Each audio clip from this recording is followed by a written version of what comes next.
automatically the users can update it and they can open it in multi-factor authentication. Yes, good. You have to handle that.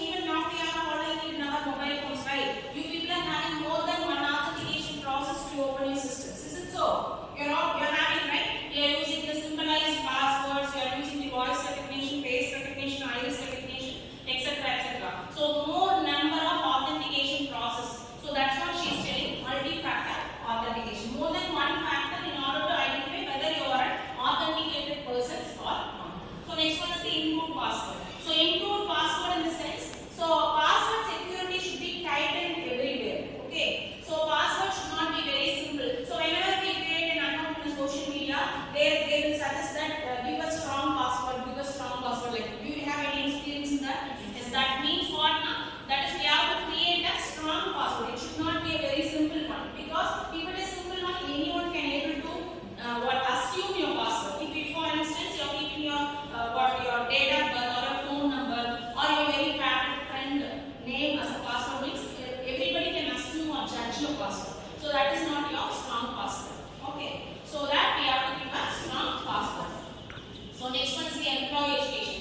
Before all this, we should very important and essential one is that we have to educate the employees. For instance, if an organization, IT organization or any banking sectors has been affected by this problem, data breach means, initially what we have to do, that is before arising this problem itself, what we have to do is that we have to give enough of education, means awareness program. For instance, if I am explaining you about this phishing attacks, if at all you know about what is phishing or what is the phishing attack email or in what form that email will be, then only you can be very aware. Is it so? And the mail பத்தி என்னன்னு தெரிஞ்சுக்காம உங்களால aware இருக்க முடியுமா? No. For that, you should know in what form that email will be, in what way this has been differentiated from the ordinary email than the phishing email. All those things should be aware to you beginning itself. Likewise, in any organizations, all those employees should be given awareness about this particular phishing attacks or phishing form of the phishing emails. So next one is the, so as I said, phishing awareness. How, in what way that particular email has been differentiated from the other. Okay. So any other policies to improve this security enhancements? Yes. Regularity compliance.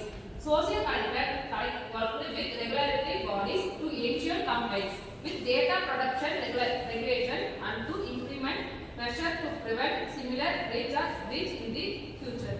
Yes. No. So regularity measures means what she is telling. All these measures, these are all the different measures. All these measures should be in a regularity form. Means that it should be followed periodically. And unless or until we follow any mechanisms, that will not be a very effective one. Okay, that is what she is saying about the regularity measures. Right. So these are all the possible solutions. Do you all understand about what is the problem and what are all these types of solutions? Do you understand?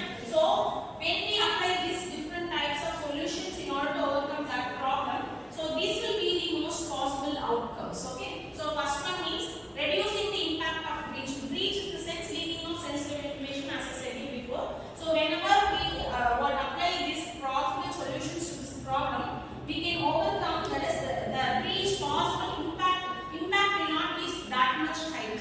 Okay, we can able to reduce. Next one is preventing the future breaches. So if we give an awareness programs to the employees, or if we educate the security policies, or if we provide some multi-factor authentications or regularity measures and all, we can able to avoid the breaches which has been happening in the future. Okay.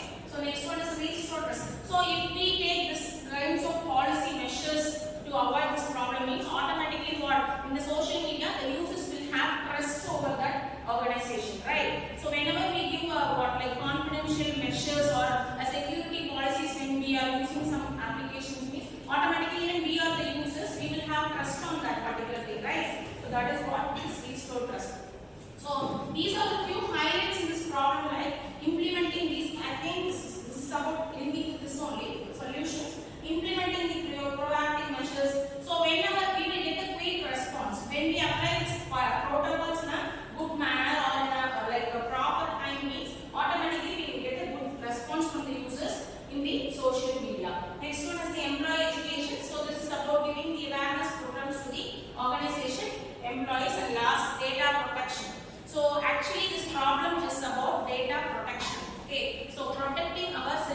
data.